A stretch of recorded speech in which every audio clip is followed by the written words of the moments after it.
What up, you guys? It's your boy the Kryptonian saying here, bringing you a review for One Piece chapter 203. Gotta start off by saying this, man. I've told you guys in just different videos, man, I felt like Nico Robin or Miss All Sunday, that she was giving off really strong Itachi Uchiha vibes or Uchiha Itachi vibes for me, because just how when Itachi was introduced, it was like, oh, he's a bad guy, and then you start looking at his actions and you say, well, maybe not as much. Then you get the flashback with Sasuke when he's fighting Naruto and you go, okay, he isn't a bad guy. At least that's what some of us were saying at the time.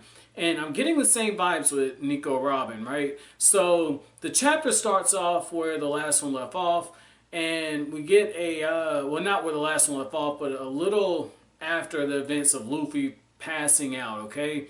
And it's revealed that Luffy actually just took his ass to sleep, okay?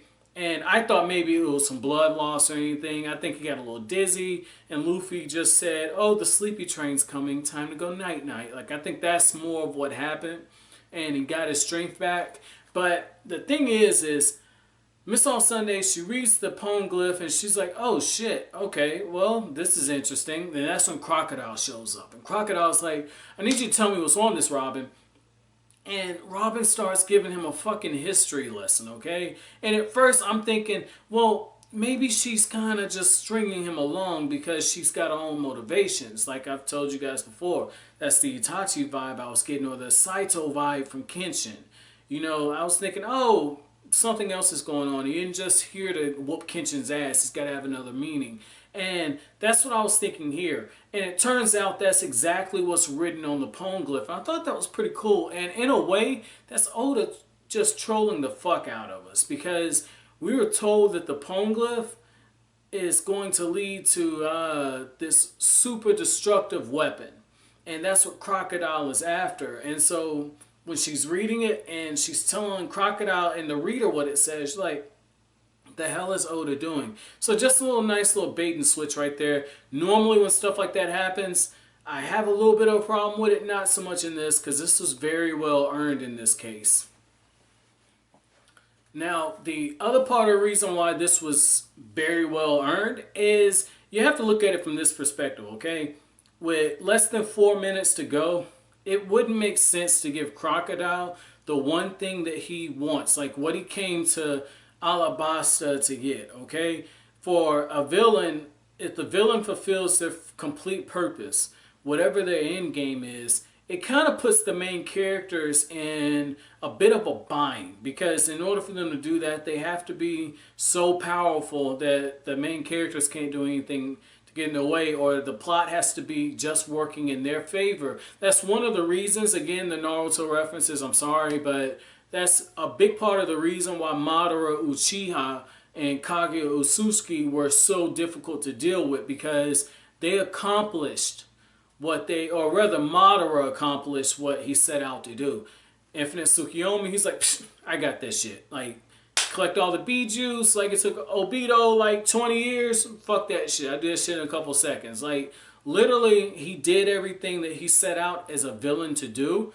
And that's why Kishi had to introduce another villain. He had to introduce Kaguya, and for Kaguya, she needed to create a Zetsu army, and Naruto and Sasuke stopped her before she could create the army. So in a way, she didn't fulfill her purpose as a villain. There was still more there. So with Oda doing this with Crocodile, it opens up the door for potentially Luffy and Miss All Sunday to turn the tables on him. So this is good. And speaking of Miss All Sunday, the reason I threw her in there is I like the betrayal that Crocodile does. And Miss All Sunday has this look of shock on her face. And at first I'm thinking, damn, did she not see this coming? She came off as a very calculating woman, and she was doing her best to kind of stay in the middle when we seen her, because she did give the did give help to Luffy and the others. So I was thinking maybe that would be the case, you know, when she first showed up on the ship. So I was thinking, oh, okay, maybe this is something else going on here. Maybe she's a double agent.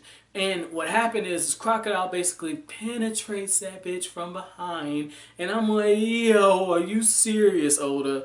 Like, seriously, you had her get penetrated from behind. Like, I can't be the only one that looks at this and say, that's a bit fucked up, man. Like, I'm not even saying from a sexual standpoint, right? I'm not even saying it from that. I'm saying on the fact that Crocodile had to stab her from behind, man, and that's, oh man, that's a dirty way to go out, man. That's a dirty way to go out, because maybe it's because of the different shonens I read, but you know, I prefer more of like the head-on type stuff. So I like the fact that Robin basically gets up and she's like, shh, I got this shit. So I like seeing that, and I like how she tries to have her counterattack. She's got a tube of water. She tries to get on Crocodile. She's like, I know that when you're wet, you can be cut by this knife. And so I like just seeing those two kind of square off a little bit. And I'm really looking forward to Nico Robin going forward, because Luffy found the entrance at the end of the chapter, so you know that she's going to live to fight another day. And I'm very interested to see what she has to offer later on in One Piece, because I know from Buggy coming back after a long ass hiatus that, and same with Alvida, I know that from that it is very possible that she's going to show back up later in the series. So if that's the case, really, really excited.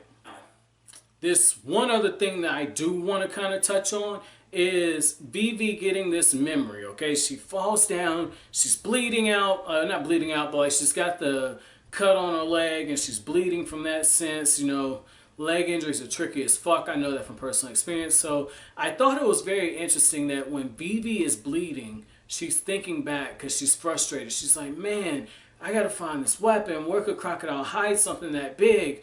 And that's when she gets the memory. And apparently it's someplace that Koza had hidden something before. So that goes into something that really fits into what you could talk with war, okay? Just a really brief history lesson, okay?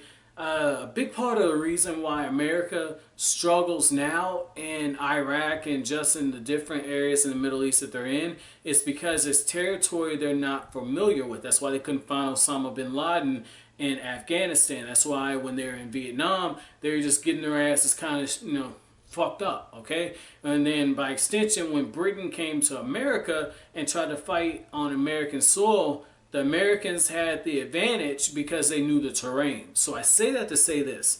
Crocodile, where he made his mistake, as arrogant as he is, as forward planning as he is, okay? Where he made his mistake is hiding a weapon like that and doing it in the city, okay? The kingdom where he is fighting people. Vivi is on the loose. And when you're planning, you can't not think that you're not going to have Vivi on the loose at some point. And if she knows about the weapon, you have to make a contingency plan. You know, fucking Batman wouldn't let that shit happen, okay? Like Crocodile, you lose points for that because Vivi knows the area, and once she's able to stop and think, because my problem with her is she has a tendency to react every now and then, okay? And in this case, it's a stressful situation, so I understand it. But when she's able to think, she's like, Usopp, get that fucking powder, shoot that shit, and let the Straw Hats know where the hell we're going. Like, I like that. So Oda does a really good job of just really weaving different things in, man. Really looking forward to the next chapter. My chapter question for you guys is, when you were first reading this, did you foresee Crocodile turning on Miss All Sunday? And if you did, tell me why. But that's it for this review, guys. If you like anything I had to say, hit that like button, comment, rate, subscribe, share. I will greatly appreciate it. As always, thanks for watching. Have an awesome day.